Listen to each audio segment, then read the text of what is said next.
আসসালামু আলাইকুম। দেখেন আমি আজকে জিলাপি দিয়ে আমার ভিডিওটা শুরু করলাম।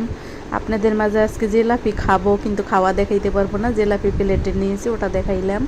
পাশাপাশি আমি অফ ক্যামেরায় অনেক কাজ বাজ করেছি, সেগুলা একটু একটু পিকচার দেব। আর সব শেষে আমি আজকে অনেক বছর পরে ঘুরতে গেছি, সেগুলোও আপনাদেরকে, এই যে ডাল ছিল, তরকারি ছিল, এগুলা দিয়ে আজকের খানা আমরা খাবো। দেখতে থাকেন আমার পরবর্তী যে ভিডিওগুলো আমি আপনাদের সাথে শেয়ার করছি। এই মুহূর্তে আমার ভিডিওতে যারা আছেন তারা সবাই আমার ভিডিওর পাশে থাকবেন, আমাকে হেল্প করবেন, লাইক করে আমাকে সামনে এগিয়ে যাইতে সাহায্য করবেন। এই দেখেন আমি প্লেট বাসন এইগুলো আমার এখন পরিষ্কার করতে হবে, রান্নাঘরটা পুরো পরিষ্কার করতে হবে। এগুলো আমি সব অফ ক্যামেরায় করব, জাস্ট দেখাইলাম যে কেমন অবস্থা। যারা আমার ভিডিও ভালোবেসে দেখেন তাদের তো আমার প্রাণ ঢালা অভিনন্দন, ভালোবাসা, আমার পরাণের ভাই বোন। এই দেখেন আমি আজকে যে বলছিলাম না অনেক বছর পরে আমি একটু বাহিরে গেছি, আজকে আমি চার দেয়ালের বাইরে গেছিলাম, যেখানে আমাদের বিখ্যাত সেই জাতীয় সেই রমনা পার্কের লেক। কেমন লাগতেছে বলেন? এটা সকালবেলার ভিউ। আমি সকালে গিয়েছি, কারণ দুপুরের পরে অনেক মানুষ থাকে, বিকেলেও অনেক মানুষ থাকে, তাই আমি সকালে গিয়েছিলাম। এই দেখেন আকাশটা কত সুন্দর না, শরতের আকাশ একদম। আজকে যেন আমার মনটা এত ভালো, অনেক বছর পরে আমি খোলা আকাশের নিচে এভাবে গেছি।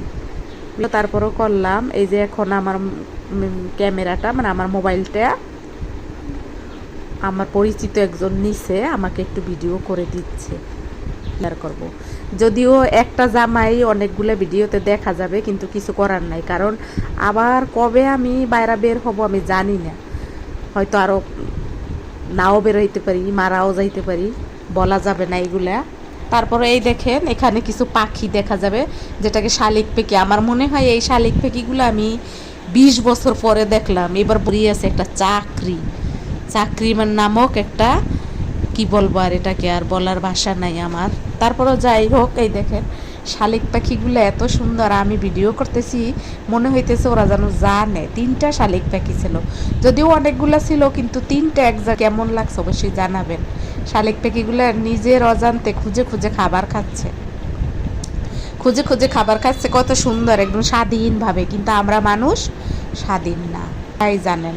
যারা আমাদের বাংলাদেশি ভাই বোন দেশের বাইরে থাকেন, পরাণের ভাই বোন, তারাও জানেন যে এই রমনা পার্কটা আমাদের পাবলিক প্লেস। এখানে সব সময় সব ধরনের মানুষ থাকে, ভালো মন্দ সব, অনেক ধরনের মানুষ আমার এই ভিডিওতে আসবে। আপনারা কিছু মনে করবেন না। যদি আপনাদের ভালো না লাগে তাহলে ক্ষমা সুন্দর দৃষ্টিতে দেখে ছোটো বোনটার পাশে একটা লাইক দিয়ে থেকে যাবেন। আর সাবস্ক্রাইব তো অবশ্যই করবেন, তার কারণ আমার যে এই ভিডিওতে আমাকে হেল্প করে, সে বলেছে যাতে আমার 1000 তাড়াতাড়ি হইয়া যায়, 1000 সাবস্ক্রাইবার যাতে তাড়াতাড়ি হইয়া যায়। সাবস্ক্রাইব যদি না হয়, মনিটাইজেশন যদি না হয়, তাহলে আমাকে সে আর হেল্প করবে না। কিন্তু আমার ঘন্টা ওয়াচ টাইম অনেক কম, কারণ আমার তো ভিউ অনেক কম।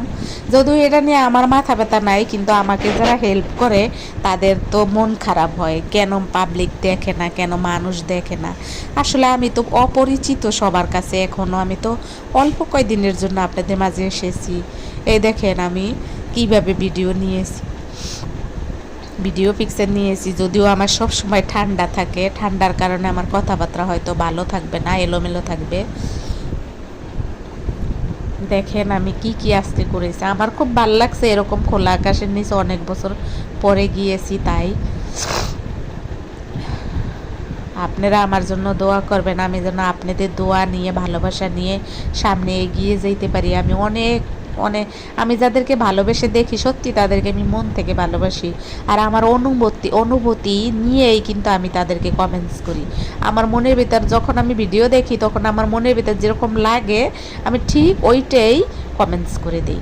আমি জানি অনেকের ভালো লাগে না এইসব কমেন্টস, কারণ তারা এইসব পাবলিক প্লেসে এইভাবে কমেন্টস করা পছন্দ করে না। কিন্তু আমার মনে যখন বলে যে এটা এরকম, এই জন্য আমি ওরকম। দেখেন অনেক বছর পরে, 30 বছর পরে আমি গাছে উঠেছিলাম, যদিও গা কাঁপতেছিল, কিন্তু যে ভিডিও করতেছিল তাকে এভাবে ওভাবে বলতেছিলাম, সেই মোবাইলটা খাড়া করে। আসসালামু আলাইকুম।